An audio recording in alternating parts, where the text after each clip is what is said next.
name of the Father, and of the Son, and of the Holy Spirit. Amen.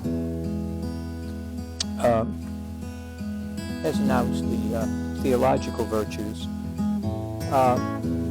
By way of simple review, last week we started about virtues, and we indicated that virtue, by its root meaning, is excellence. It's an excellence. If one makes a perfect putt or a basketball shot or something like that, we often hear it said, gee, that was beautiful. Or if somebody in gymnastics gets the 10, whatever it is, it's beautiful. What we're saying is it's virtuous. That is, it epitomizes the fulfillment of that which was meant to be. It's the fulfillment of a nature or a thing for what it is meant to be in an excellent way. In an excellent way. That is, the proper means, the proper duration, the proper form, all of those elements are present there. So from that standpoint, it is what we say is an excellence. Now we have to understand that there are degrees. Again, we go back to ontology, right? The Supreme Being and all of that. Okay, it is, there are degrees. We have that in language. Good, better, best. We recognize that. When you're comparing, it's good. When you have more than two, it reaches into the realm of an excellence or superior, whatever the designation happens to be that they're using. So that's what a virtue is. But a virtue is related to the performance. Moral virtue is related to the performance or the actualization of the person's humanity. Humanity. That is, one is fulfilling one's human beingness. You are a actualized human being. And we realize that that is done in degrees. No one has fully actualized the humanity of a human being. No ordinary human being has done that. Why? Because there's always an element in us that remains potential or unrealized. Always a faculty, a part of us that remains because of time, interest, opportunity, whatever the situation may be. So many people have talent, and we say, oh, that person had a hidden talent. Why didn't you? And the person, they say, well, nobody ever asked me. Or some people, nobody ever recognized it in me before. See? And therefore, we often need somebody to call it forth, to recognize it. And that's very much like Greek education, isn't it? The word education, educare. Educare is not pouring things into your head like I'm doing. Education is drawing things out, okay? It's drawing things out of you because for Socrates and Plato, it is, you already have the knowledge. You already have it. But when you're born into the world, into your body, which is imperfect, you forget. Education is remembering. Now, that ought not to be foreign to you at all. If you go to church, Mass, more than once, do this in remembrance of me. This remembrance is not like the 4th of July. The remembrance is you actually enter into that particular time and space and event that's being remembered. And that's through sign and symbol and action. So what do? We take bread and wine. We say the words of Jesus, the actual words of Jesus, the words of institution, not some made-up thing, and so on and so forth like that. We have to say those words. And so we are entering into that particular event. We are no longer sitting in that church in the 21st century and so on, to really be engaged in the liturgy is to see yourself sitting with the 12 at that first Last Supper. And through sign and symbol, you are there with Jesus Christ at the first Eucharist. In other words, you are transported. That's the power of symbol and sign. That's the power of liturgy, if you really enter into it. It's very difficult today, because everything today is quick, fast, it's on automatic pilot, and so on and so forth, and so we just race through it. You know, when the disciples said, teach us to pray, and Jesus gave them the most perfect prayer, the Our Father, composed of 7 petitions, 7 being the number of perfection. Our Father who art in heaven, hallowed be thy name. Kingdom come, thy will be done. It's the most disgusting thing in the world. It's the most disgusting thing in the world. Or somebody passes by a church and they're making the sign of the cross. You don't know if they're having a fit. Do you need to stop the car for the EMTs? You don't know what, or you ran the sign, or something's wrong. You don't know what it is. And, when we began the liturgy, we began the liturgy in the name of the Father and of the Son and of the Holy Spirit. All these other things about having the priest up there as a Johnny Carson stand-in and all of this other kind of stuff to warm up the audience. You're not an audience. You're a congregation. There's a world of difference. The word church comes from the Greek, ecclesiae, meaning an assembly. But it's not just an assembly as a noun. It's assembly as a verb. It's the actual action of coming together, of joining together. And it's not like the Elks Club or the Knights of Columbus or any of these other groups. You're coming there to provide proper worship, proper liturgical worship to Jesus Christ as Lord and Savior, what he did over 2,000 years ago. And that's what you're entering into. And so the proper way is in the name of the Father and of the Son and of the Holy Spirit. And as we prepare to celebrate or to offer the holy sacrifice of the Mass, we enter into that. And we begin by asking for both the grace for true repentance and the grace for conversion. Wash me of my sins and cleanse me of my guilt. That way I can enter properly into it. If I go to church and I sit there and the Mass starts and I look and I see so-and-so whom I can't stand, and that fills me and everything, well, what kind of worship is that? Well, what have you entered into? It's insane. That doesn't make any sense. But now we're going to go receive the body and blood of Christ, hear the gospel, do all of those things, and yet I can't wait to get out of here because I can't stand this person, or I'm going to talk about that one, what she's wearing, or what about her. All of this stuff is just extraneous to, and therefore it clutters what we're about. And the old complaint, I don't get anything out of it. Well, you did. You got out of it what you put into it. And if it's nothing, you put nothing into it. You didn't enter it, then, the priest is boring, the priest is, all kind of things, or I was distracted, or fine, wonderful, terrific. Spare me all that. All that has to be checked at the door. Checked at the door. So, when we have sign and symbol and all of these kind of things, we enter into it. And so,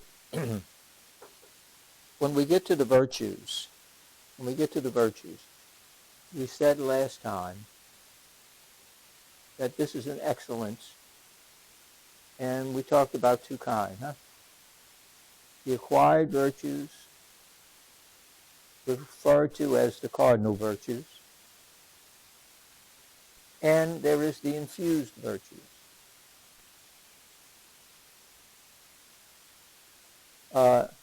These are the theological virtues. These are the cardinal virtues. These are the theological virtues.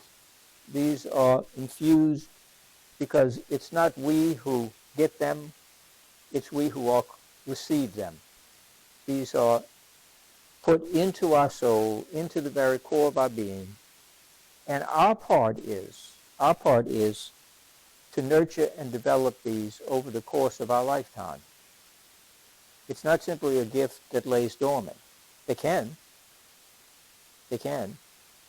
And then when you have something that lies dormant, it usually becomes stagnant, polluted, and it also becomes sclerotic.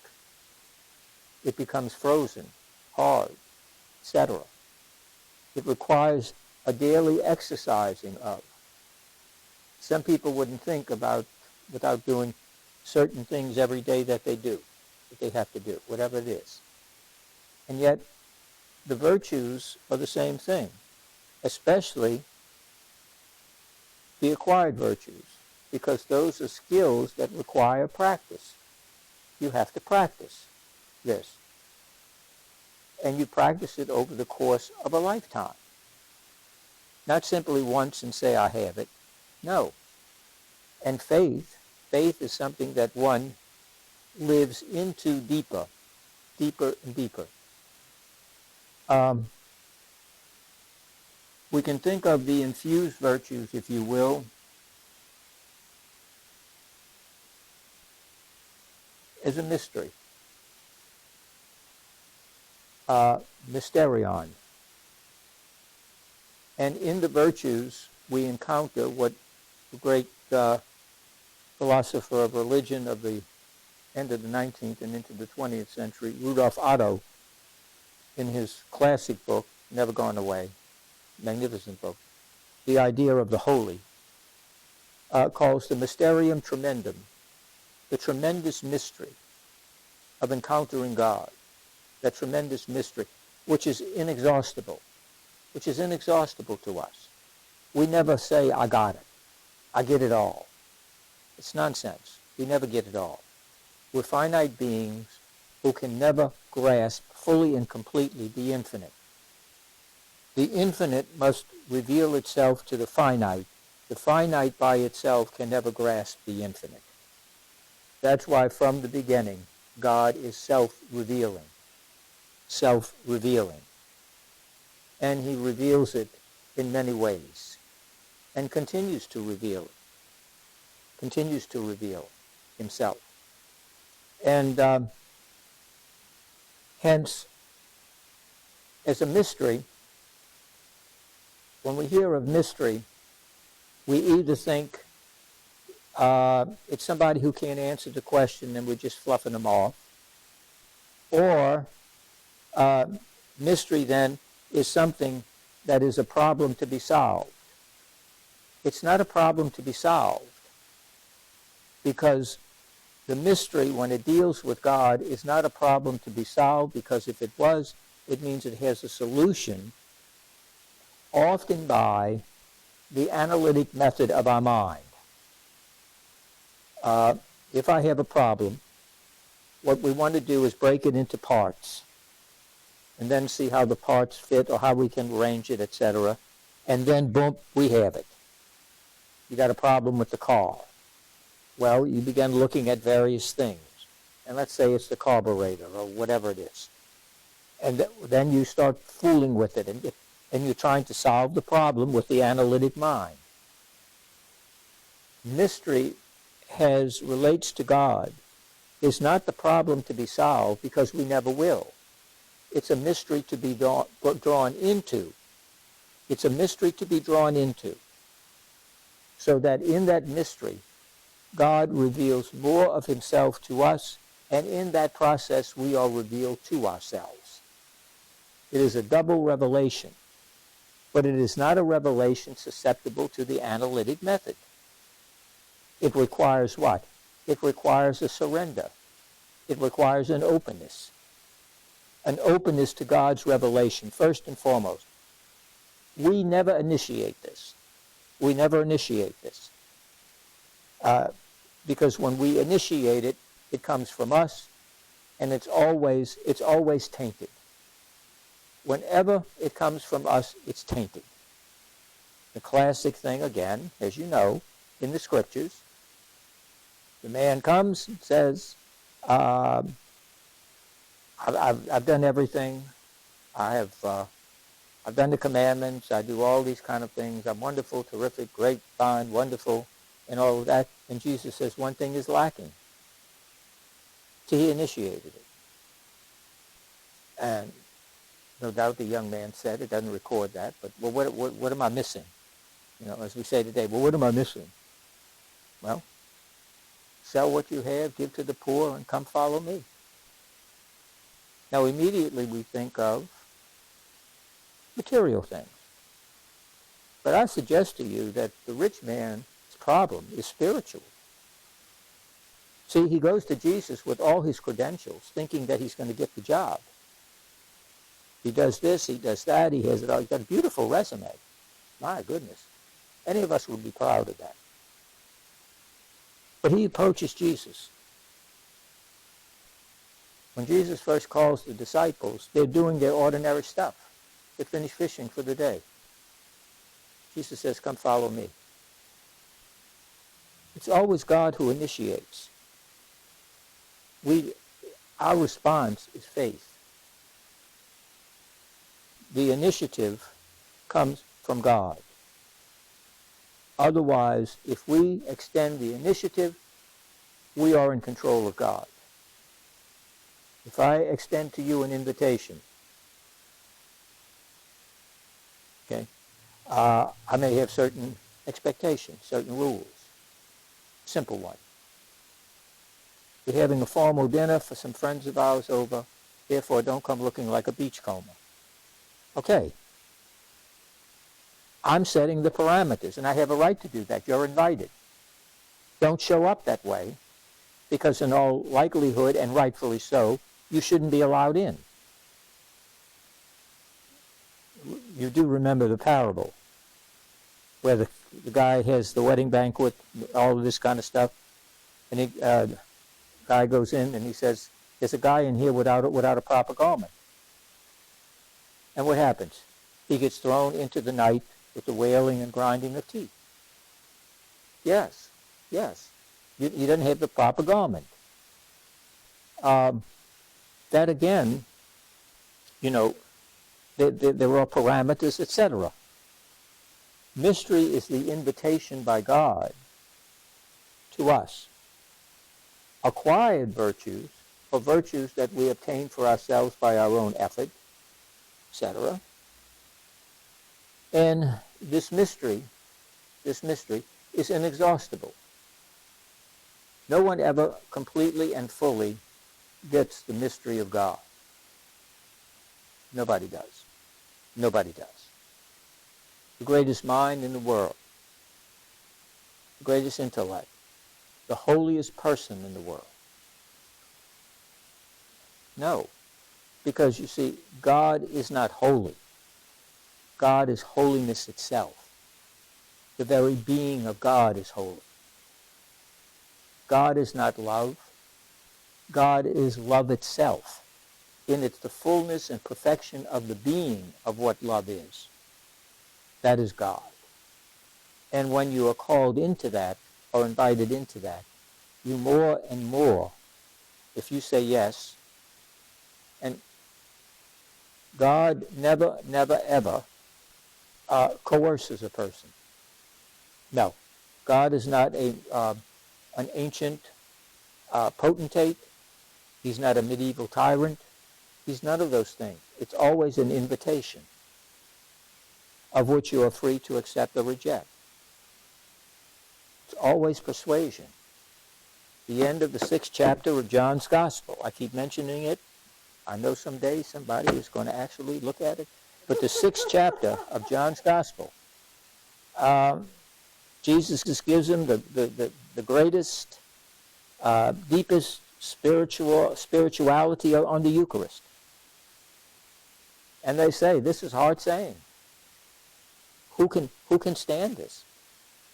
Who can accept this? And John says, no cover up here. Many disciples chose to be in his company no longer.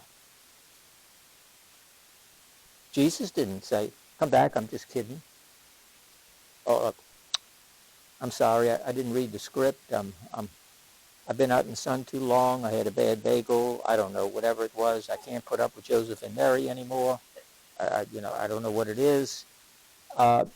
He turns to the 12 and he says, what about you? You going to leave too? You going to go too? See, this idea that somehow God... See, the reason I emphasize this stuff, because you need to understand, I think, that at the core of modern atheism, beginning in the 18th century and continuing down to today, by people like Sam Keen and Hawkins and all of these, Dworkin and all these kind of people, is that the great enemy of man is God. That's the basis of it. Because God keeps human beings from reaching their full potential as human beings, because God is a coercive God, a tyrant, and all God wants to do is to control you and force you and and lay nothing but sin and guilt and all of that on top of you. And the way to freedom, the way to fully actualize yourself, is to get rid of this God stuff and live a full humanism, develop your full humanity. And the Christian script, the biblical scriptures, and biblical and Catholic, certainly, theology, is just the opposite. How can one say this when the very fact, the very method of salvation is in the incarnation? The Word becomes flesh and dwelt amongst us. It is the very same Jesus, fully human, who goes to the cross for our sin and guilt. It is the same Jesus who bodily arises from the dead, bodily ascends into heaven. But that is the core of modern atheism. That if you could only get rid of this God stuff, we would be completely free and we could realize our full potential, you see. That's why I keep emphasizing this idea, because this is the core foundation of modern atheism, that God is the enemy of the human person. And if you get rid of this God, and you can then have the perfect society, because you will have human beings now organizing themselves and living together, because we are social beings. We will live, and magically gone away are things like greed and rivalry and envy and jealousy and hatred and all of those things. But this is all the residue of this God stuff. That's the problem. Okay? So it's very important to understand that the virtues, the theological virtues, are not coercive. They're not coercive. They're gifts. And with any gift, you can accept it or reject it. Use it or abuse it. You can ignore it. You can let it die. But that's not God. That's you. So the theological virtues are not problems to be solved. They're mysteries to be drawn into. And it's the mystery of God wanting to be known to us and wanting freely our response to his revelation. The response to his revelation. And he made us so that you can actually say no to God. You can say no to God. And that's called sin. From the Greek, to miss the mark. To say no to God is to miss the mark of fulfilling your humanity. In effect,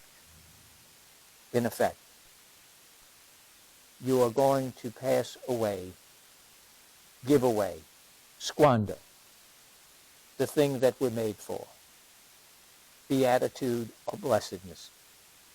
Your catechism and other places have now transitioned the word, and I think it's a terrible transition. I think it gives,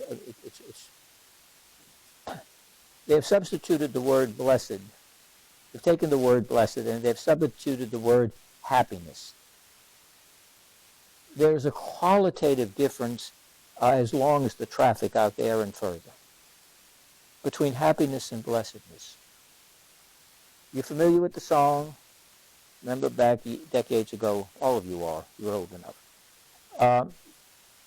Happiness is different things to different people. That's what happiness is. Remember that song? No? You do, you just don't want to admit it. Anyway, it's not that happiness. See, because happiness is too individualistic. It's too personal. It's idiosyncratic. And therefore, I can't tell you what makes you happy. See?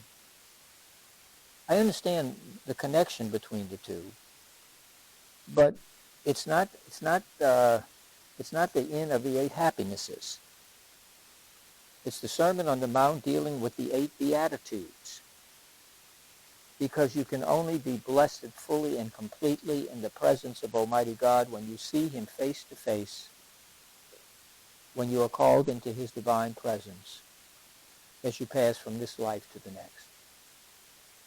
It is that blessedness of the incomprehensible connection and oneness and communion with God that we can never have on earth. In many ways, earthly happiness. Now, for the philosophers, what is the goal of the virtues? Goal of the virtues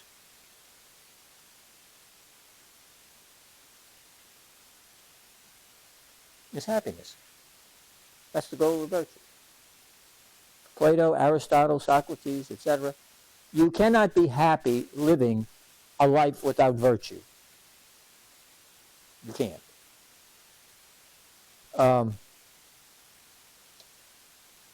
You find a person who is moping around and, kind of their lip over their shoulder and all of this kind of stuff, etc.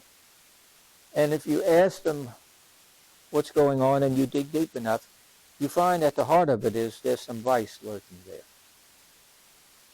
There's some virtue that's being ignored, laid aside. Because you're not living a part of your excellence. Let's take the human person, for the sake of simplicity, as 3 balloons. 3 balloons. You have the physical, the intellectual, and you have the material or the animalistic, or that which deals with your sense fulfillment of food and all of those kinds of things and so on and so forth, your material necessities, etc. Yeah. If you go back and think for a moment, much of your unhappiness is the result when your balloons get out of balance. Balloons get out of balance. What do I mean by that? It's fine. It's fine to be a scholar and study and so on and all this kind of stuff. Wonderful, terrific, great, you pass. But that's not all you are. You have emotional needs. You have spiritual needs. You have physiological needs. That if you don't take care of them, if you don't do a certain amount of exercise, if you don't do a certain amount of eating properly, if you don't have a certain amount of interaction with people, and so on and so forth like that. Your brain balloon is this big, but the other parts are shriveled up. And there's where the problems come in, because you're out of balance. I have a family. I don't. None that I'm admitting. Let's put it that way. And I work 70 hours a week or whatever it is. And I'm always working, always working. I'm exhausted, I'm tired, I got this problem, that problem. And all the while, I'm living in a house full of strangers. Yeah, I know the kid's name, Connor. And yeah, I know that, yeah, that woman, yeah, okay. You know, whatever. Still burns the toast. All that kind of stuff. There's all of that. But I don't really know them. Why are you doing this? I'm doing it for them. You're doing it for them. Do you realize they want more than the yacht, the trip to Nice, France? They want more than going to some fancy school, or to have the latest designer gowns and all of that. They might be crazy enough to want you. Oh, that's, well, I got to provide for them. I got to take. Out of balance. It's out of balance. What's wrong with Martha? Martha's out of balance. Martha is out of balance. It's wonderful that you're a good hostess. It's great. But you can go out of balance with that. And never let people at peace when they're trying to eat or have a conversation, because you're always flitting around the place wanting to know what they need and what you can get them and all of this kind of stuff. It becomes annoying and distracting. You want to slap them away. And rightfully so. They're annoying. They're out of balance. And what happens? Everybody ends up talking about, I don't think I ever want to go to another party she's having. I don't ever want to be invited. The greatest thing is not to be invited. You know, that's one list I don't want to be on, you know, among others. But anyway, that's one list I don't want to be on. It's out of balance. See? That's why Aristotle talks about the golden mean. The golden mean is that not too much, not too little. It's that balance. And that requires the virtue of temperance. The temperate person who takes the violin and learns how through what? Not immediately, not right away. They have to warm up. They have to get the bow this way. Well, now that's too much. So then I gotta do this a little bit. The tennis player who has the racket, and they have to fix their strings. Do they want a more trampoline effect? Do they want to hit the ball harder, but they're sacrificing control? Okay. But you have to be able to do that with a certain amount of trial and error. And the worst people at this are those who think you start from perfect and get better. They can't tolerate mistakes. Mistakes is one of the great learning things. Most of the great inventions took place after much failure because they knew what to eliminate. I don't have to do this again. It doesn't work. That's one less hypothesis that I have to deal with. So I can devote more to this one. You see? So you have to have that temperance. In other words, your balloons will always be out of shape if you don't have prudence. That's why I said to you, with some of you had a puzzled look, you can't have virtues without prudence, because prudence is good judgment in the particularity of your life. I can't tell you what's prudent for you. Take a basic thing. Let's take a basic thing.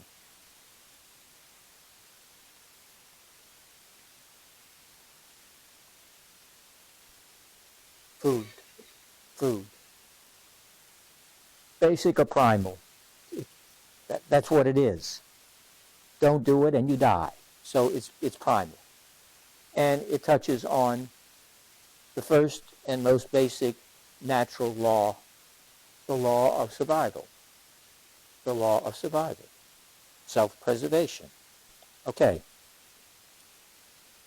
We all need food. All human beings need food. That's a universal given.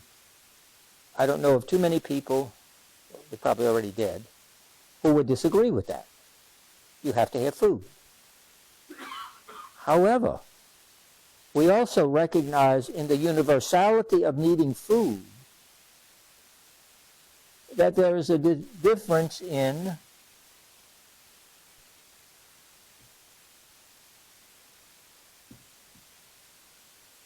degree and kind. Let's say Mr. Sanders here. He is a voracious eater. Doesn't look like it. He's in good shape, all that kind of stuff. But he can like a tapeworm. He can eat. He's one of those, he has a supercharged metabolism that everybody hates. Okay. But he can eat all this stuff. Another person, because let's say of some deficiency or something in their metabolism, whatever it is, they eat smaller portions. Or maybe they require less of their body. Maybe their stomach, their digestion, etc. They still need food. But there's a difference in degree. There's also a difference in kind. You may have an ulcer. You may have a thing where you can't eat a certain meat, or a certain sauce, or a certain food you can't have. But you still have to eat. So degree and kind fluctuate. See, so people say, well, you see, it's not universal. Of course it's universal. We don't make distinctions. We all need food, but degree and kind, it fluctuates. And I can't tell you what your caloric need is. I can't tell you what you can eat and what you can't eat. That's between you and your nutritionist, your doctor. Hopefully it's between you and you, because you know what agrees with you or doesn't agree with you, etc. And you know when you cheat. I love that word. Or, a person says, oh, this is guilt-free. They have no problem sinning all over the place. That's not a problem. Oh, no, I could never have that candy bar. You kidding? Oh, my God. Just the thought of, geez, I have a palpitation. Oh, my God. Are you kidding? No, you see these things. Guilt-free. Guilt-free. Oh, my God, it's guilt-free. Oh, thank goodness. Sugar-free muffin. The most horrendous, horrible thing that's ever been created by a human being. That's one thing that you will never eat again if ever you try those awful, horrible things. They're terrible. Don't have a muffin, rather than to do that to yourself, unless you're a masochist or whatever, And you all know what the sadists did to the masochist. Nothing. So anyway, so you have degree and kind, but this is the universal. This fluctuates. Happiness, as it relates to the virtue from the philosophers, is a universal. It's a universal. All human beings, Aristotle begins the metaphysics and the ethics with all human beings by nature desire to be happy. Now think about that. All human beings by nature desire to be happy.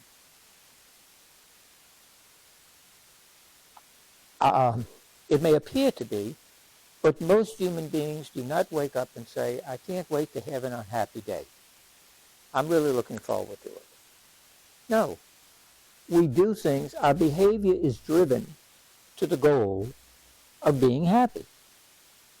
Again, I'm not talking about the mentally deranged and all of these kind of, I'm not talking about that. I'm talking about normal people. Our goal, our end in making choices and living is that this will make us happy. Now, again, what makes you happy may not make me happy. That's true. Happiness may be if the Saints win a football game this year. Okay? You're a hater. That makes him unhappy because they won one game. He wanted them to go winning none. Okay? But we what? We both want to be happy. I will be happy and he will be sad. See? But happiness is still there. For the philosophers, virtues, the cardinal virtues are necessary for you to be happy in order to realize your humanity, to be your being. Now, the exercise of the virtues may vary depending upon circumstance, depending upon psychology, personality, etc. And also means. It's not enough, see, I'm going to talk about this in a minute. It's not enough simply to talk about virtues and all of this kind of stuff. We must never overlook the means. Never overlook the means. You know, we often hear it said, I want you to think about this. The means doesn't justify the end. Doesn't always justify the end. Or the means doesn't justify the end. Well, if the means doesn't justify the end, pray tell, what does?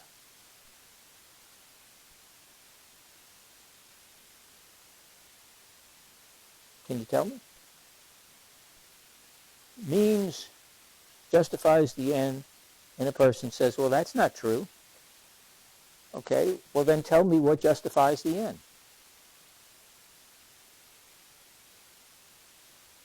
You're happy. You're telling me a result. You're not telling me a means. Yeah. I want to know the means.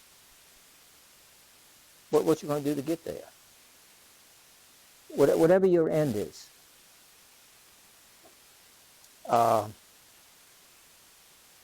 My end is, I really like this hat.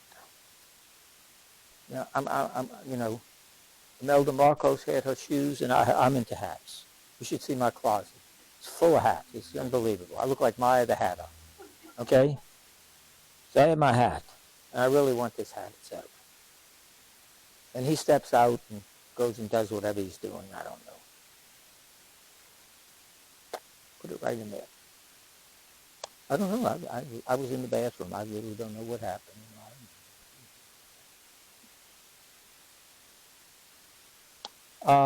So he's kind of bummed out about it, but, it's not the end of the world. He sends off and gets another one, He's got money and everything else. He can get hats and all that kind of stuff. So, did the means allow me to achieve my end? Sure, I got the hat. You don't have it anymore. Yes, it did. Yeah, it allowed me to get it. I was successful. And by the way, I'm happy. See, Miss Betty wants us all happy, so I'm happy. I'm happy. Yeah, she's in this happy. She's one of those. All God's children happy.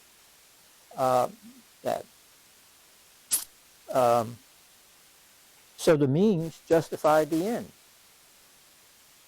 The means, what is the important word? Justified. Justified. It was successful, wasn't it? Yeah, it worked. Is it a good end for me to want to pass the test so I can go on and get certified and become whatever I want to be? Is that a good thing? Sure, why not? Yeah, it's good. I mean, huh? Yeah, that's very good. That's my telos end. That's what I'm aiming for. That's what I want. Now, I hate to keep picking on him, but I am. He has one of those faces. Yeah, he's pickable. Yes. I'm not going to say what I'm thinking. I'm not. No, I'm not. A rare moment of censorship. And I talk to him and I say, I have some pictures on you. And he's very, very good at mechanical engineering. And this is my worst class, but I need it in order to get my certification. He's very good. I say, look, it'd be terrible if those films got out, got out on a computer or something. It would be terrible. It'd be a terrible thing. God, what it would do to your family, your job, future. God, that would be, somebody might do that, I've been really struggling with this mechanical engineering stuff. What I really need you to do is to sit next to me on the exam or across from me where I can see. And, should your paper happen to kind of come to where I can see it or something like that, etc. That would be a real good insurance policy. Okay? And so he does it. He does it. I passed. Did I achieve my telos end? Yeah, I passed. I got his cap and I passed. I'm 2 for 2. Nothing wrong with me. I'm real. Oh man, I'm really happy. Huh? I mean, I'm like a hog and slop. Okay. The goal is good. The means were effective. They were effective. They worked. They were. You can't knock that they were not successful. They worked. It's what? Just not ethical. Now, not ethical. Now you see, we have muddied the waters. I should have known. See, it's always the silent ones that cause the problems. See, what do you mean it's unethical? Are you judging me? I mean, Not what your mother taught you. I see. So what my mother taught me. Supposing my mother had taught me to be like Fagin in Oliver Twist, and just to be a good thief. Would that be? Well, that's what my mother taught me. Yeah, we grew up on Rampart Street, and that's what I was taught. Is that okay? Because using your standard, is that your standard? What your mother taught you? That's your standard. Okay. Can you? Okay, very good. Now, can you make that a universal standard for everyone? No. Okay, for me. So, in other words, morality then is individual. Everybody then gets to, you do. So you think that there's nothing that you can say that's right and wrong in itself, irrespective of the person, the act itself. So therefore, if someone says to you, I think abortion is okay, that's okay with you. Because that's what my mother taught me. That's what my mother taught me. That abortion was Yeah. Mm-hmm. Yeah, she works in Planned Parenthood. Is that okay? No. So we have a problem. See, we have a problem. Now, don't despair. Because then we can't get to the theological virtue of hope. There's a famous philosopher, Immanuel Kant. And he says the ethical life is based upon categorical imperatives. Categorical imperatives are two. The categorical imperative notice, is content-free. It's content-free. I haven't told you who. I haven't told you what's involved. I haven't told you anything like that. It's, we don't have any envelopes. He had an envelope. It's an envelope, but it has nothing in it. That's what it's sometimes referred to as formal, a formal. A formal is content-free. That is, a formal uniform, a uniform, etc. Uniform is present, and it's irrespective of the person who's wearing it. The same colors, the same style, etc. Spare me he has eggs and ham on it, or he has medals and all that. That's all exterior to the uniform. I'm talking about the uniform. This is what a categorical imperative is. The first of the categorical imperative is your act is moral if the act you do can be universalized so that the person who does, anybody who does the same act that you did, that would be morally acceptable. In other words, your action becomes a universal law for everyone. Should I do X? I don't know. If I do X, can I demand morally that everyone do X as well? And if the answer is no, you don't know what the act is. That's why it's formal. I haven't said anything yet. Betty, happy? My God. She wants to be happy. It makes me miserable. No, she doesn't. But you get the point. The point is that if I choose X, let's go back to hat guy here. I take his hat. Now, do I take the hat or don't I take the hat? Now, before you start jumping in with all your moralisms, Kant says, can I say that taking the hat is all right because I think everybody should be able to do it if they have the opportunity?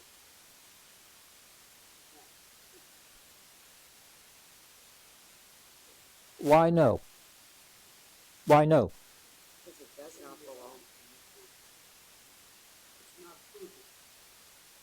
Why is it not prudent? Why is it not prudent? Not morally right. No. Pardon me? I don't care about his suffering. See, y'all are such individualists. What I'm asking you to do is, I don't care about him, frankly. I want to know if my act can be universalized. Okay? And you have said no. And I'm asking you why. He throws in prudence. Okay, why is it not prudent? What is prudence? No. Doing the right thing. It's practical reason in which I am making a judgment in the particularity of that situation. And Kant says, but can you make that decision in that situation and universalize it as a moral law? And I asked you a very simple example, very simple. Can I take his hat and say, everyone should be able to do it? To do the act. Forget about if it's a hat. I don't care if it's a hat, a car, a gun, a boat. I don't care what it is. Can I do that? Can I do that? Why not? Why not? Why can't I do that? It's not morally right to steal, take something that doesn't belong to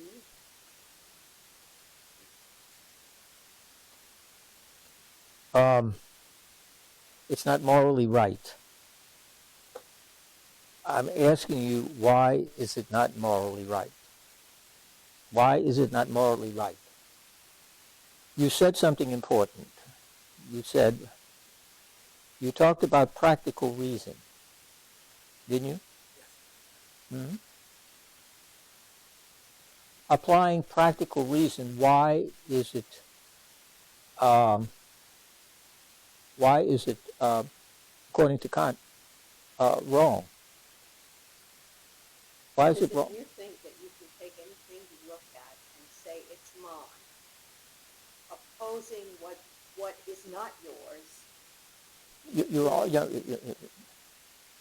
no, no. Marie, you're on the right track.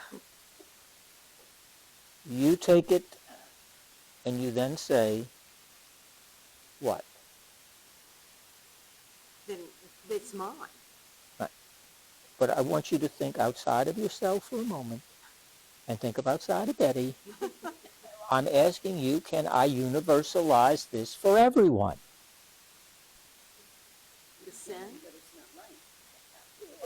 No, Forget the yes, sin yes, stuff. Forget all yes. that. I can. Yeah. So I can universalize that for everyone. I can say it's all right for everyone then to take the hat or the car or whatever. Or not. No, I'm asking you, you have to make a choice. Oh, well, then my choice is no. You universalize it and say no. Okay. Why? Why? Why? Because it belongs to someone else. That's not what we put. Civil law. That's right, moral law. I'm asking you to be practical. Practical reason. If it was universal, anybody could take it. If I can take his hat, why? Yes. Because anybody can do anything. Wonderful. And that exactly is where we are today, never having heard of Immanuel Kant. It's in the culture. I universalize and justify my behavior, which then means what in logic prevents me from taking your watch? Nothing. Nothing. Nothing. Nothing prevents me from that. What prevents me from saying, you did a bad thing? You took my hat. Is that correct? Sure. Why? No, I've already said it's universally okay. So how can you tell me now it's wrong? Why? That's how I feel. Oh, that's how you feel. Well, it was mine. You took it. No, it does not belong to you. It doesn't fit. Okay. Therefore, no, look, this is good. This is good. Look.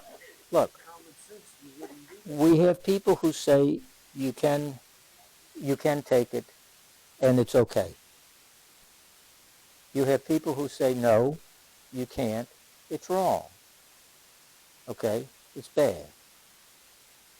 You have two people who want to universalize this. Right?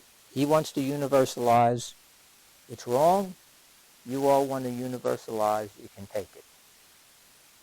Now, we can't have contradictory absolutes, universals, and both be true. It violates the law of non-contradiction. Therefore, the question becomes what? Decide what? About what? What are we deciding? No, what are we deciding here? Who's right? Who is right? What's correct? How would you decide that? And please spare me all of the religion, all the sins, all of this kind of stuff. How would you decide what is right? Majority. So if the majority thinks it's okay, that's what you want. What about law? Civil law. What's acceptable? Since it's universal, It's to honor what is for the individual to feel that it's to honor what belongs to the individual. let me ask you a simple question. What kind of society would we have if we universalized? What kind of world would we have if we universalized? It's okay to do that. What kind of society would you have if you forbade such a thing? What kind of society would you have? If we prevented, if we condemned that, what kind of society would you have? A just society. What do you mean by just society? Where the individual knows that there are boundaries based on a definition of what is mine. What is mine? Okay? Some of you have been throwing around the word law. Law. Is there such a thing as an unjust law?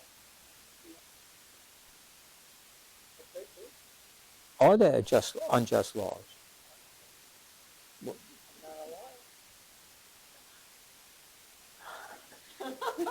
Not a judge. You sound like one.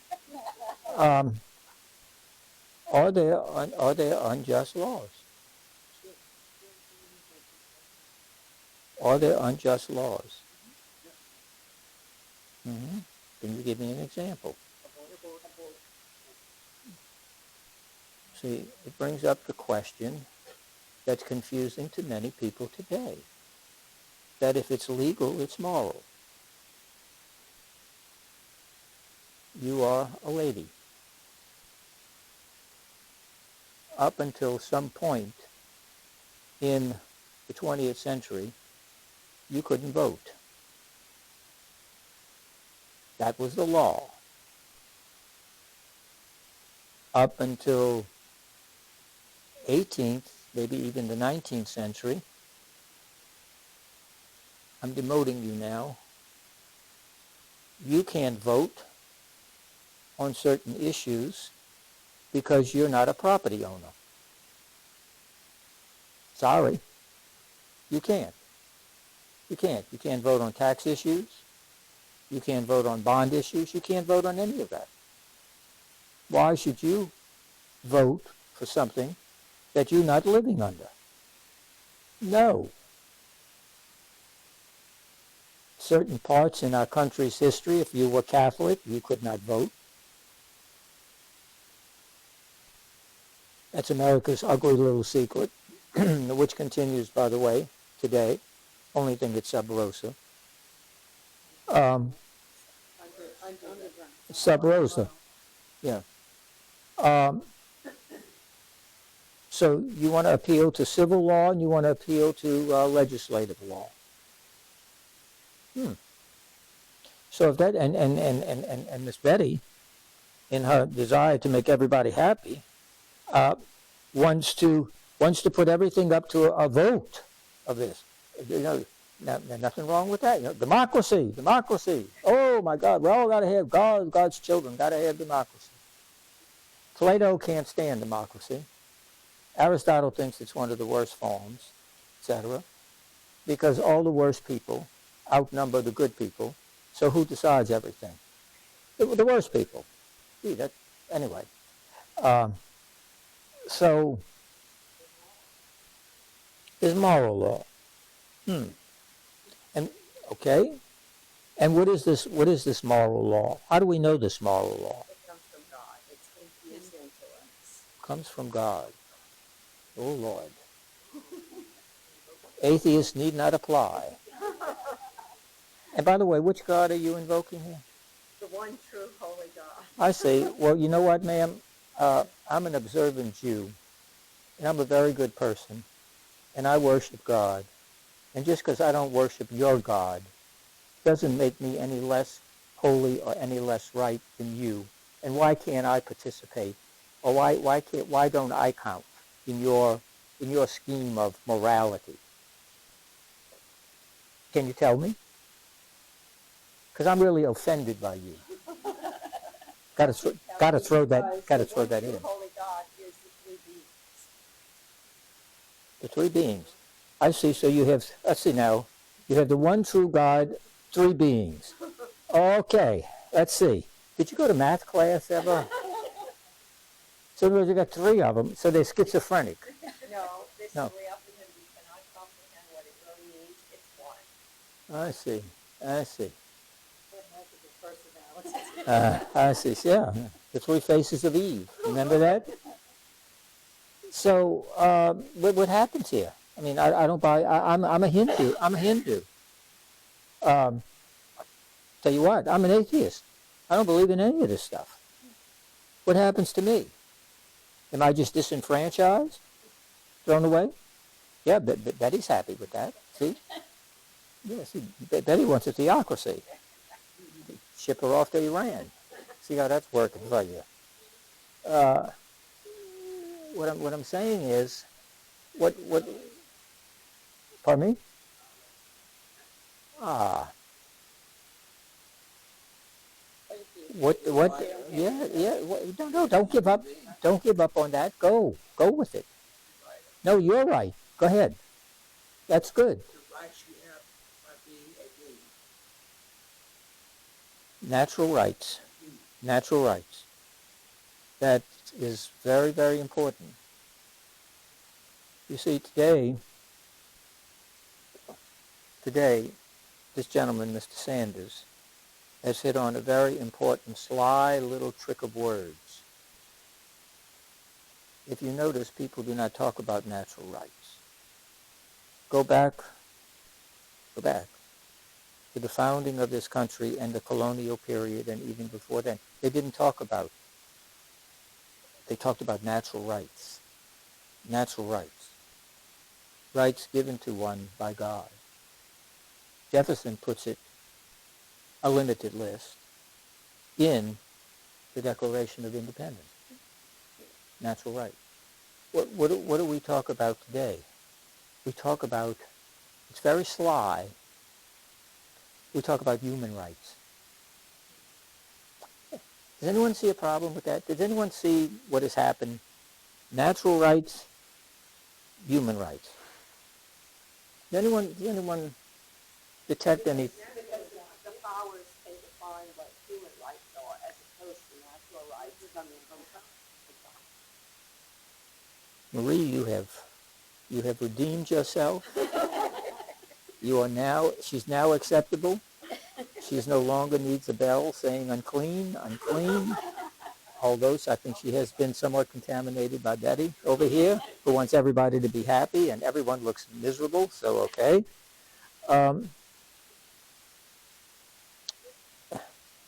These natural rights have now become the language of human rights. Let me ask you a question. If you think that they're univocal, if they're synonymous,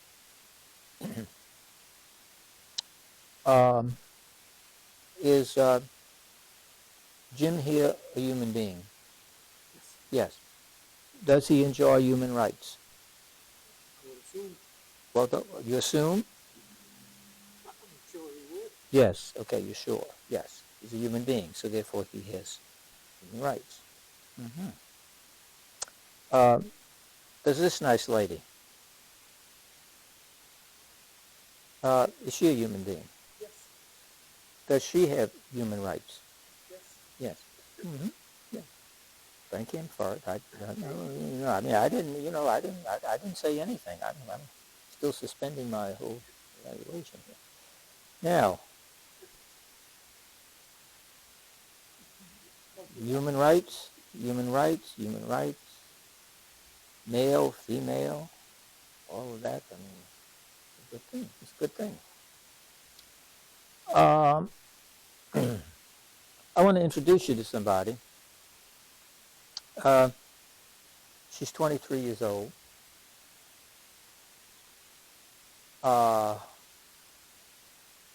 Very accomplished. Just graduated from college, entering some master's degree program, all of this kind of stuff. Is she a human being, Miss Betty? Yes. Does she have human rights? Oh, by the way, I forgot to mention, she's pregnant. Oh, wait a minute. Did you hear what Betty said? She can't help herself. She said she has two human beings. Have you read the law in some states? Have you read the law in some places? Is that child in the womb considered a human being by some law? Not by some people. Try to control yourself with your editorial zeal. Are there some states, some nations in which there are not two human beings present in that woman? Yes. Yes. Human rights accentuates the human being who designates, who has the power to determine what is human. Natural rights, the focus is where? Who gives natural rights? God. Thank God, yes. God. This is not hard. Yes, God. God. God. You see the difference? It's a nice little sliding table here. We talk about Committee on Human Rights. Oh, by the way, I want the unborn child to have rights. Please sit down. Please sit down and keep quiet. That's a private choice. It's a private choice. In other words, it's a private choice for me to determine whether or not that being living inside of me is a human being. Guess what? You just want to become God. Because that's exactly what God did. Beginning with Genesis. God created the human being. And what are we doing? Creating human beings on the basis of whether or not we are willing to accept that, recognize it, and codify it in law.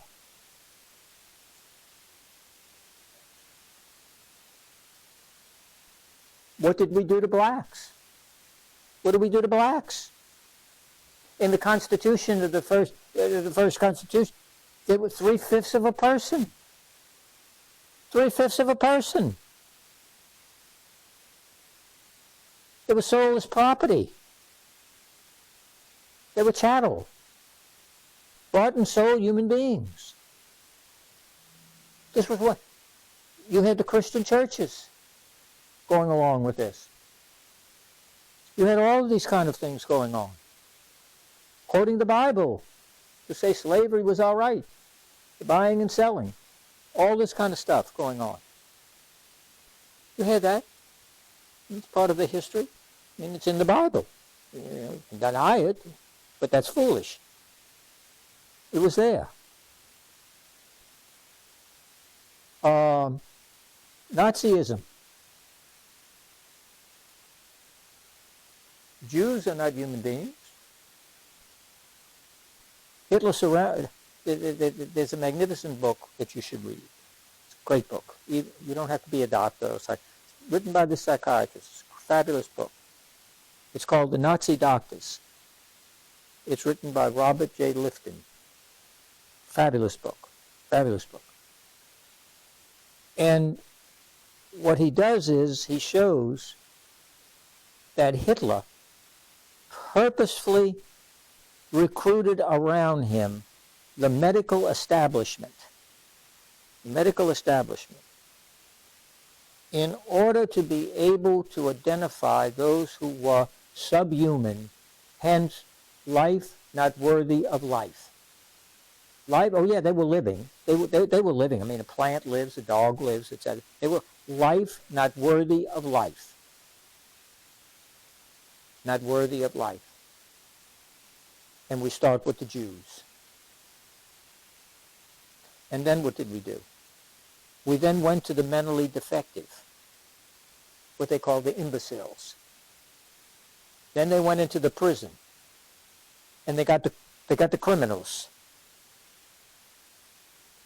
and it metastasized to anyone who didn't buy into the ideology and the Third Reich that was going to last for 1,000 years.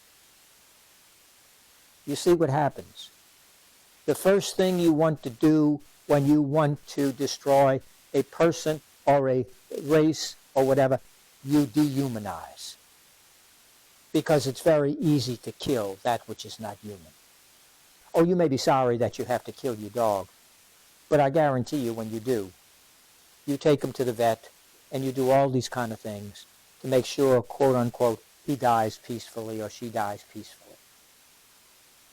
And I'm all for that. I'm not in any way belittling that by any stretch of the imagination. But that's what we do. We feel sorry. We feel sad, especially for someone who may be living by themselves and that's their only quote-unquote companion or whatever. There's a real loss there. There's no question about that. I wouldn't belittle that for anything in the world. That's not even jokeable. But then what you do is you have a human being, and what you must do is you must dehumanize that human being to where it is not human anymore. It makes it much easier for violence, for hatred, because it's not one of us. It's not that being. See? And that's what you do. And when you dehumanize, you are depersonalizing it. So when you go to the Nazi death camps,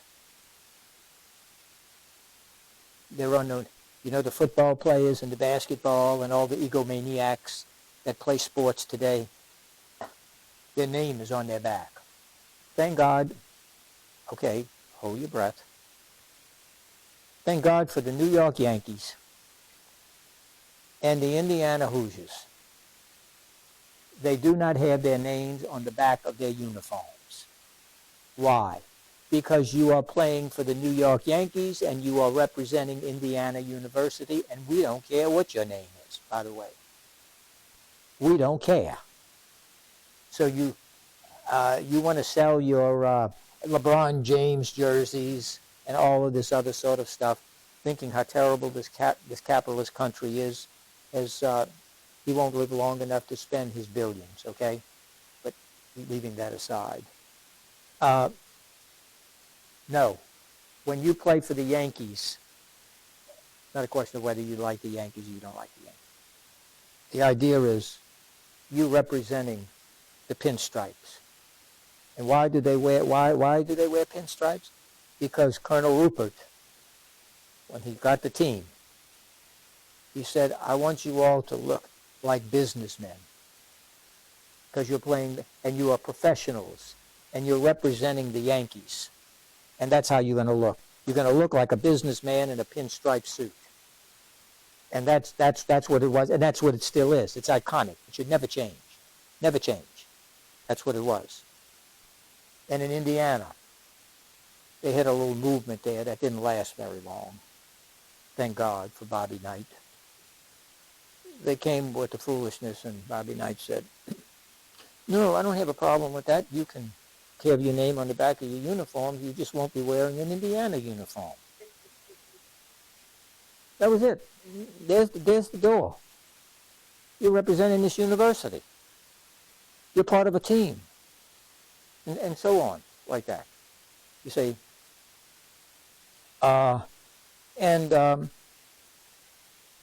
When in the death camps, you had burned into you a number. Prisoners in the penitentiary, ever. They have numbers. Your number. Cell number, etc. And that you depersonalize. It makes it much easier. when you're in authority in a penal institution, etc., you don't fraternize. You don't become friendly. You do your job. When you're in authority, you have the officers' club, and you have the enlisted men's club. Why? Because you don't fraternize with the people who are not officers. Why? Because you have to discipline them, you have to call them to account, and you can't become buddy-buddy, palsy-palsy. That begins to affect morale because eventually somebody's going to say, that's his favorite. He likes him more than me. That's deadly. That's deadly in an organization. That's why often those at the top experience loneliness. Because you can't have that. You can't have that. Because of your position. So what you do, you depersonalize. You dehumanize. And then it's much easier. But that's what we have today. We don't have these. This language has shifted. And language, I keep saying, is so crucial. That a little bit of emphasis, very subtle, it comes on cat paws. It doesn't come, with boots like this and all. No, it's none of that. It's the little cat paws that come. And there's a slight shift in the mentality that takes place. See? So we have all these human rights commissions and all this kind of stuff. But no one says, wait a minute. That includes all human beings, correct? Born and unborn? If you think you're going to get a unanimous hallelujah, you're sadly mistaken. You're not going to get that. You're not going to get that. See? But we're all for human rights. It's just that my human ain't your human. Good luck with that. You better hope they never get in charge of anything, and they happen not to classify you as a human being. You're in danger. You're in danger. And that's where law, all sound law is grounded in morality. All just laws are grounded in morality. The most fundamental is the Ten Commandments. But Mr. Sanders said something very important about natural rights, natural law. It's the law written on our heart. It's the law placed there by God as to right and wrong. As to right and wrong. And it is ingrained and part of our conscience. The word conscience, as I told you, comes from the two Latin conscientia, with knowledge. With knowledge of the natural law. And you know the natural law. You don't have to go to Harvard. You don't have to go to some school and take a course in ethics and all of that. You know the natural law. If you don't believe me, go on the playground or in your house or somewhere and have a bunch of little kids playing. And you'll see the rudiments of the natural law right there. That's not right. That's not, he took my toy. Nobody taught the child that. There is an innate notion of right and wrong. Now we develop it. We find out all kind of ways how to get around it, but it's there. The more we reflect on the natural law, the more it opens up to us what we share as human beings in terms of right and wrong, good and bad. We look at human experience, history, the experience of others, our conversation, our study, all of those things. See, that opens that opens that up to us. And we begin to think of those things. So often what has happened is that our thinking has become simply a bumper sticker or a billboard or something like that. But when pressed, we fall back on that. We fall back on those things. We have a philosophy of sloganeering. We simply just throw it out there. Why? Because you have to hurry up and get it out so that this thing up here, this, can get you on television. Because anything longer than a minute and a half or a minute, you lose the audience. Wow. Our so-called information has expanded. Our concentration has shrunk because of those things, because of those devices. To sit down and read a book. Well, not now. How long is it? Tolstoy and Shakespeare and these people would never made it today. Never.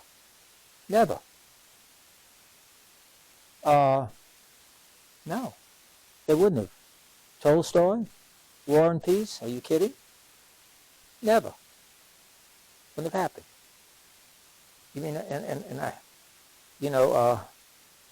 we have to have everything formatted to the television or to the whatever device we're using to see something, whatever those things are, I don't know. But that's what we have to do. The only problem is that life isn't like that. See, the sitcoms and those shows, they're perfectly formatted to that.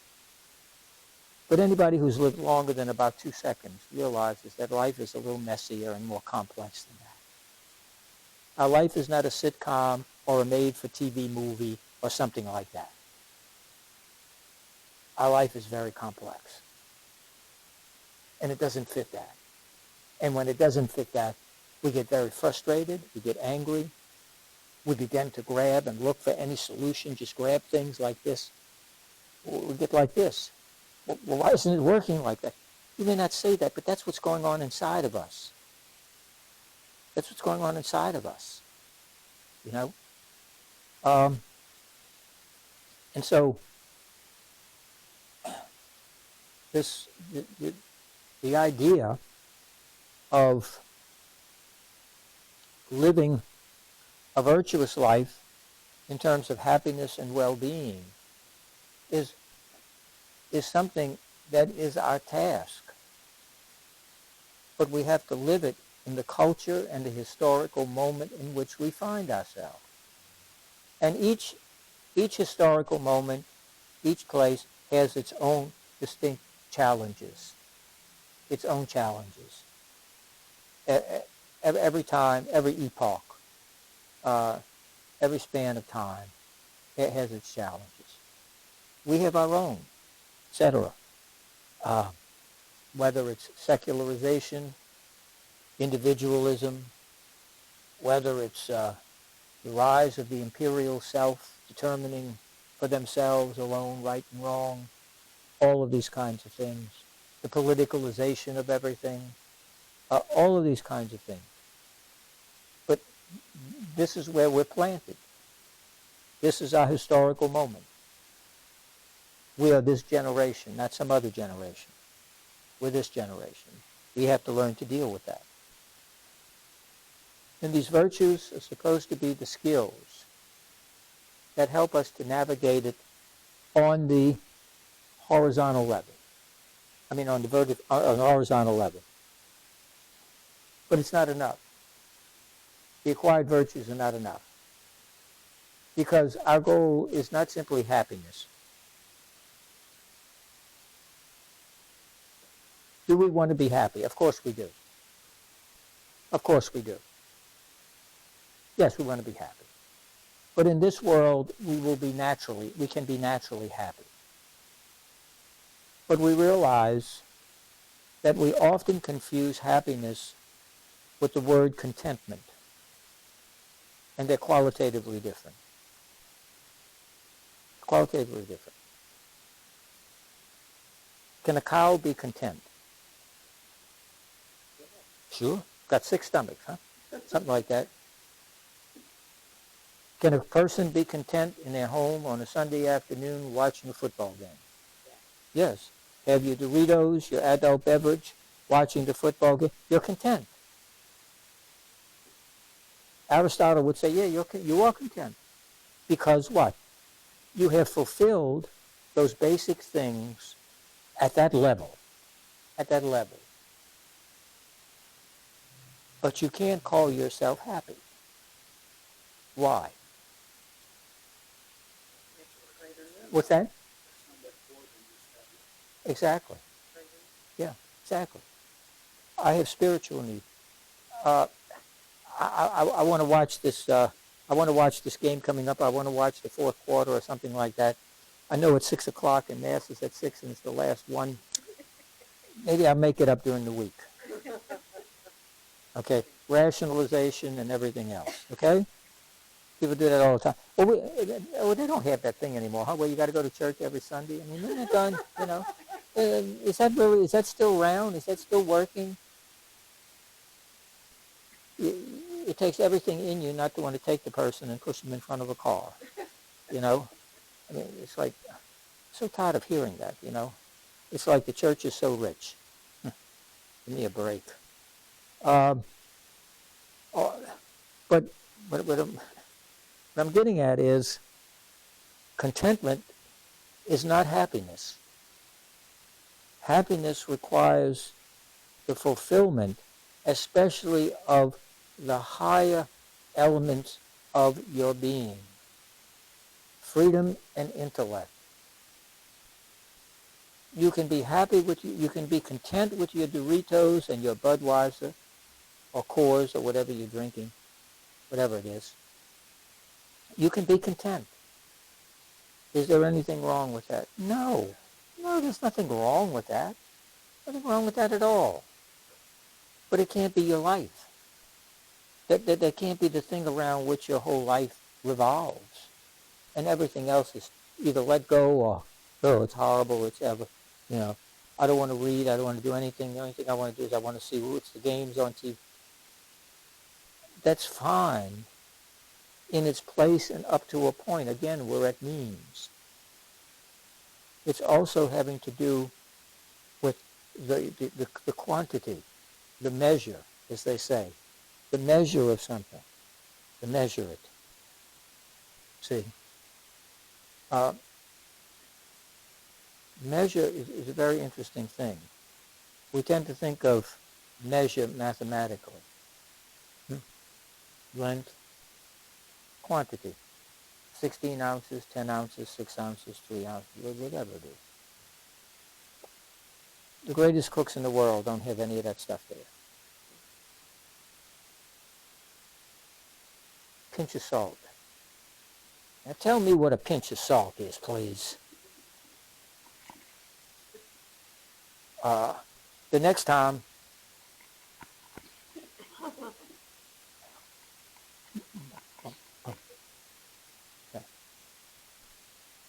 you see prudence and temperance in action, right there. You say, well, what's the recipe? I don't know. I just do it. I just put it together. One time a person asked Potter Stewart, the Supreme Court Justice, was hearing a pornography case. And they said, what is pornography? And Potter Stewart said, I can't define it, but I know it when I see it. See? No, I can't give you a definition of it, but you know it when you see it.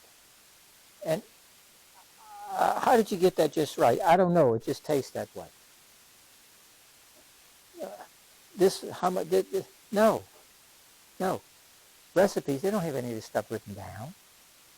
This is passed on by experience and so on and so forth.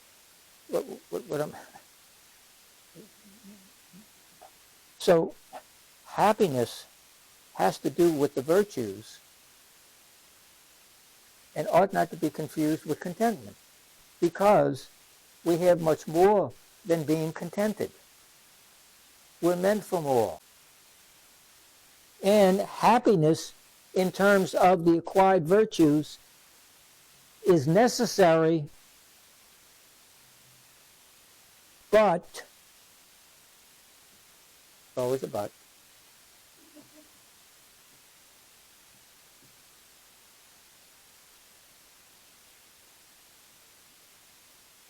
but not sufficient. You can have something necessary but not be sufficient. It's necessary that you study, but you're not studying sufficiently. A kid can sit there and look at a book for 5 minutes and say, I studied. Did the child study? Yes. Yeah, I believe you. I believe he studied for 5 minutes. I believe that. Problem is, he's got a big exam at the end of the term. He did what was necessary. He studied. But it was not sufficient. The acquired virtues are necessary because they are connected to the theological virtues. Why are the natural virtues necessary but not sufficient? Why? Why do you need more than that? Or do you? Maybe you don't. What's all this theological virtue stuff? Just more religion jammed in here. What is it? What is it? Why? Pardon me? Go ahead. No. Huh? It enhances life. Enhances life. Very good. What do you mean by enhances life? What does that mean? It elevates your... Wonderful word. Wonderful word. It elevates your thinking and your goals to reach a level of achievement to the degree that your talents are there and you are working to develop them as much as possible. Very good. Very good. Right. No.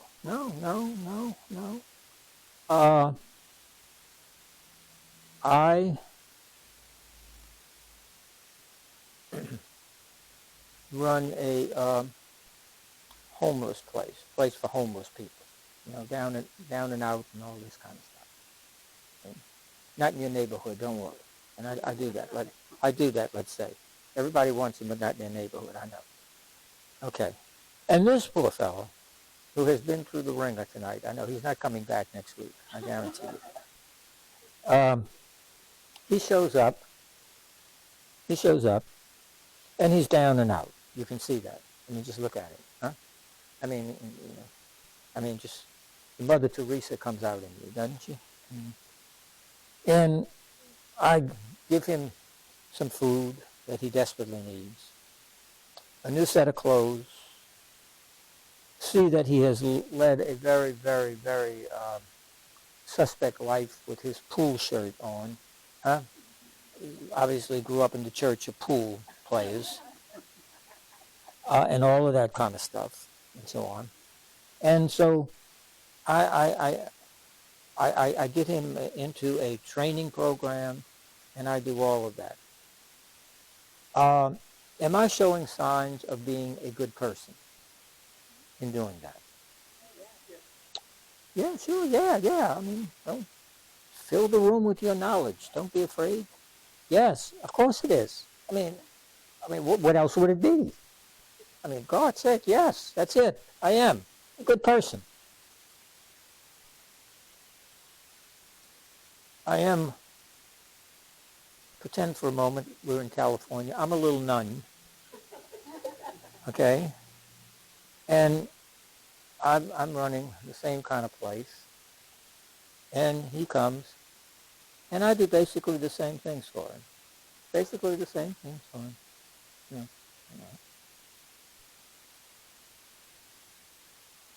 Let's say for the sake of discussion that both acts are the same. In their components, in their, what I did for him, all of those things. Basically the same acts and so on and so forth. Am I a good person as a nun? Well, sure, yeah. If The other guy can be good. The nun can be good. Yeah. Is there anything qualitatively different, perhaps, in the two? Pardon me? Spiritually, What do you mean by that? well, you're being helpful to them and giving them what they need. Why? Why am I doing it? It's the nun. I am imitating. Jesus. I am imitating Christ. Yes. You see, I've done the same act. Please understand, I am not demeaning the man who gave it to him. That's a great thing. That's a good thing.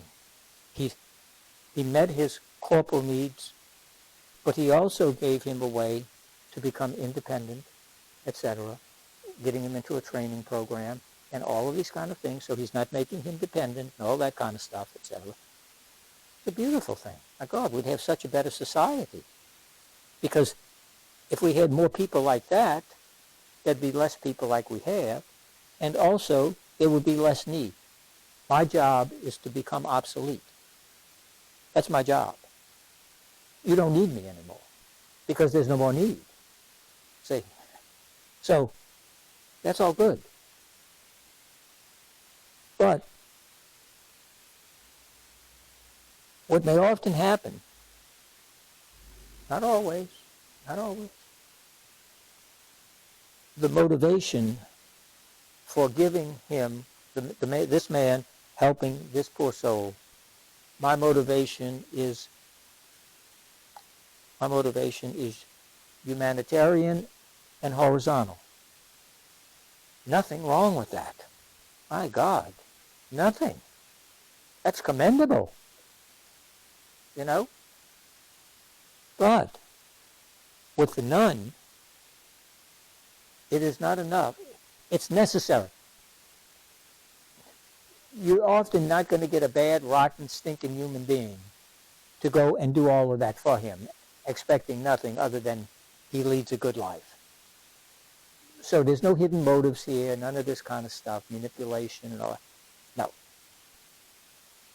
But I'm doing it in a strictly humanitarian way because I'm a good human being. I want to be a good citizen. Again, all of these are good things. Nobody is knocking these things. They're necessary. You can't build a wonderful building if your foundation is rotten. And your foundation must be, you begin with being a good human being. Forget about being a good priest or a good this or that. First question is, are you a good human being? If you're not, forget all the rest. All the rest will come crumbling down and hurt a heck of a lot of people. You hurt a heck of a lot of people. But the nun has a vertical dimension because of her vocation, not her profession, her vocation. She believes that she has been called by God to this work, rightly or wrongly. That's what she believes, and she's acting on it. Okay?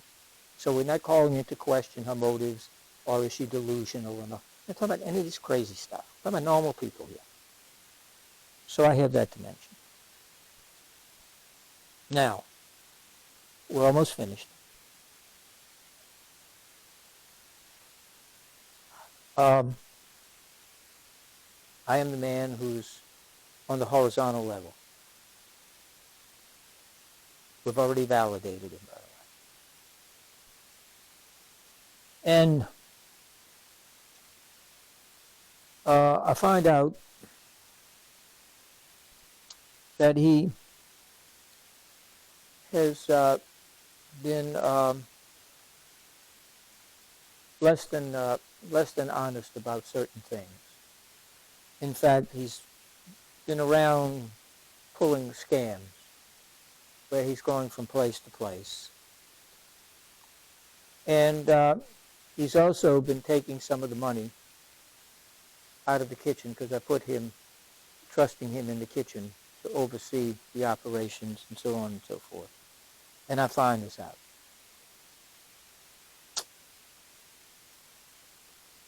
How might I react? Pardon me? Fire him. Let's supposing I'm a bleeding heart. What might I do? What might I do? Give him a second chance. Give him a second chance. And notice I haven't said anything vertical, no religion, no none of that kind of stuff that you want to inject. None of that. There's always a fanatic in the crowd. Anyway, no. And I find out, I put him in another place, another position, overseeing some of the recreation games and stuff like this. And I find out that he's got a scam going with the people who supply the sports equipment or some of the gaming equipment, etc. And I find out that that's going on because some of the retailers are beginning to tell me that they really don't want to do business with us anymore because they've been giving us good deals on the things because we're this kind of mission. But they don't want to fool with this guy because this is what's happening. What might I do now? Could call the police. Let's suppose that I don't want to be that drastic. What would I do? Fire him. Fire him. And would I be justified in firing him? Absolutely. Was I required to give him a second chance? Not at all. But I was not required. In law, some people would say in common sense. Some people would say you got what you deserved the second time, etc. Leaving all that aside. Supposing I had a series of these kind of people. What might I begin asking myself? And beyond that, yeah, you're right. So, What is my judgment? What is my judgment? What else? What about something bigger? Something bigger. Bigger than me. Isn't going to affect the whole mission. Why should I do this? Beautiful. The mission and the work. What are we here? What am I doing here? I'm killing myself 12, maybe sometimes 14 hours a day for this. And I'm seeing more and more of this. I'm not burned out. I'm just disgusted out. I'm fed up.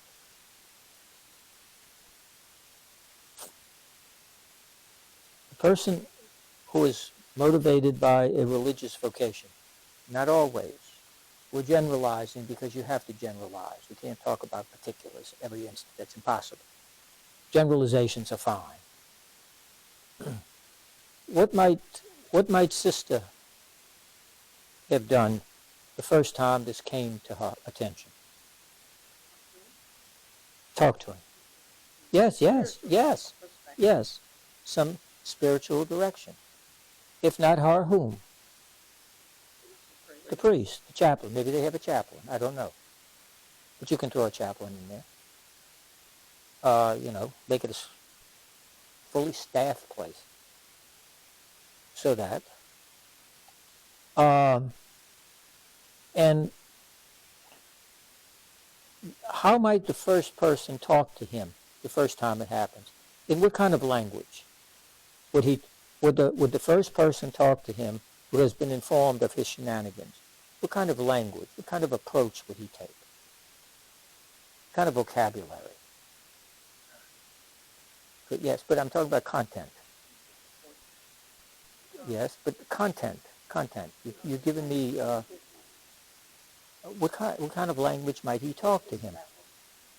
Okay, but the content, you're giving me, you might bring up questions of right and wrong. You might bring up some principles of basic morality. So that's the content. All this other stuff is window dressing. The content is there. How might you do it if you're a nun? All things considered.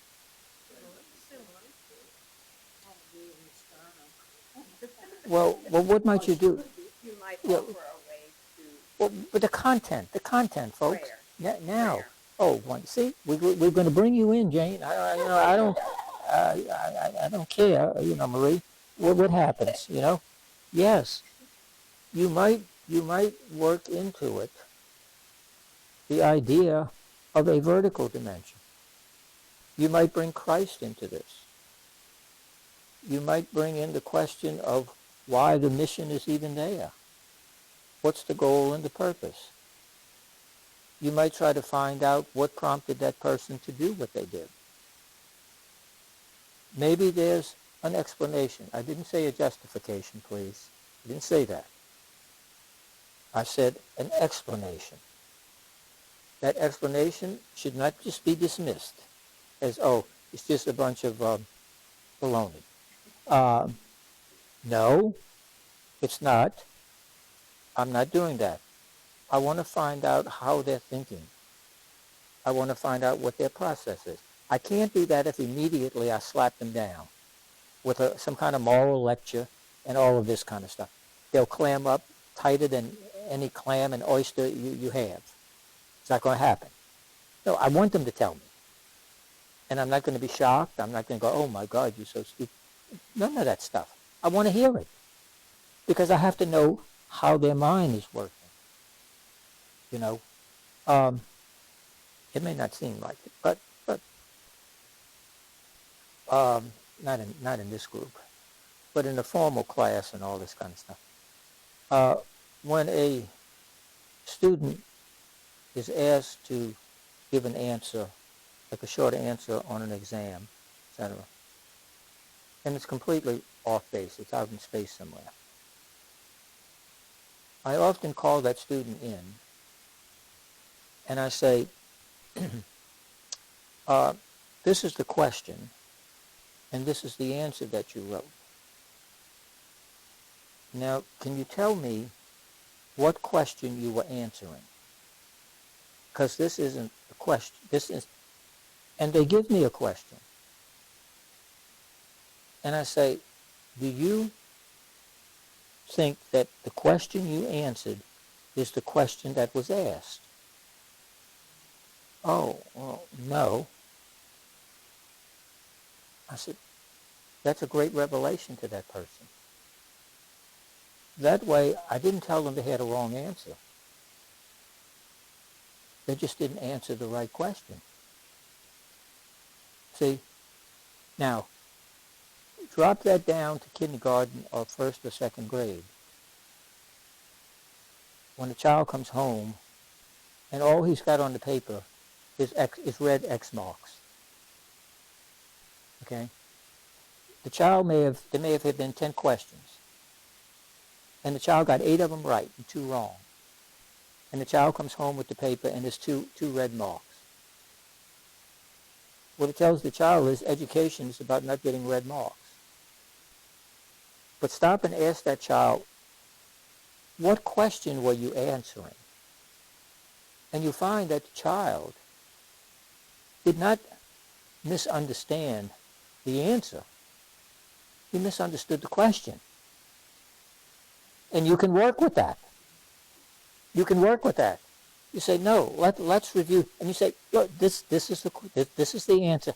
And it's a wonderful answer for this question. And you write out the question, more or less, from the answer. Because the answer is going to give you a question. It's like Jeopardy. Okay, that's what it is.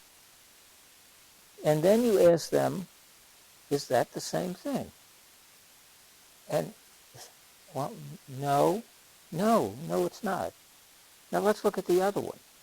Tell me what your answer is. Read the answer. Right, now you tell me the question. And make the question. Oh, that wasn't the question. That's right. It wasn't the question. But the ones you got right, notice how the answer and the question went together. Beautifully. That's why you got them right. See? Well, I mean, it sounds foolish, I know. But what I'm saying is that, now that takes a little more time than putting red marks on a paper. I understand that. But if you have the time and all of that, it seems to me that often a person isn't answering. The greatest people at doing this are politicians. Listen to a news conference, so-called news conference, which is a joke. Listen to them. Listen to the question and listen to the answer. And tell me if that person answered the question that was asked. Most not. Exactly. Or they're going to get their point out. They're going to get the point out. And the goofy person who's doing the interview, who's nothing but an amoeba, is there with this thing in their ear, feeding them the question, because they can't ask the question. You'd have to be able to think to ask the question. And a follow-up question never happens. Why? Because in their ear is this thing. Ask about race relations. What do you think of race relations? And they say, oh, I think they're wonderful, terrific, everybody's happy. Okay, now the economy today, there's no follow-up to that answer? I mean, are you serious? But it's not there, you see? And that's what we've become. But you never, as a politician, you never answer the question asked. You answer the question you want to ask and answer. And that's what you do. And the person doing the interviewing seldom if ever says, okay, fine, I'm going to try again. Let me ask the question again and see if you can give me the answer. They never say that because they're afraid, number one, they're afraid they'll be cut off access to where the politician will no longer give you, but give your competitor airtime. And the person doing it is usually incompetent and has no familiarity with the thing because somebody's in the control room is feeding them questions. That's what they do. That's what happens. But if you're really interested in education, more than putting X's on somebody's paper, ask them. Start with little children and just ask them. Beautifully logical. Beautifully logical. The mind is tremendous. Tremendous. You will find that they're able to do that beautifully. But our theological virtues of faith, hope, and charity are that which, as Marie said so correctly, it's an enhancement, it's an adding on, it's an elevation. It does what grace does to nature. Grace builds on nature, it doesn't cancel nature. Grace doesn't take away your humanity. It enhances and helps you to reach more of your humanity. In other words, God and grace are not the enemy of human beings. See? So, all right, we're more than at the end, I know. So, I want to go over these theological virtues next week, and I promise I will do it. But I think that this is important, and I want you to get more and more of the idea of asking these things and having these discussions, because people tend to think they're a waste of time, all we're doing is doing... They're not, because they are related to the Socratic method. This is what the Socratic method is. It is not the neat, take the note, take the test, move on to the next. That's not the Socratic method. Socratic method is messy. It comes from all sides. It's all of that. It involves conversation and dialogue. So anyway, for next time we'll go over that. And then I want to give you, and we got the fruits and the gifts of the Holy Spirit. That'll take us through that. And I want to go over the 10 principles of Socrates, and then move into Plato, because I've put together, I think, Plato, going through all of that in diagram and various kind of schematic drawings, that which will make it easier for you to understand, because Plato's thoughts on these things are truly more than insightful. They're quite profound. And while I don't agree with it completely, Alfred North Whitehead, the great process philosopher of the last century, great philosopher. His book, Being in Process and Reality. Alfred North Whitehead. He said that all of Western philosophy is but a footnote to Plato. I don't agree with that.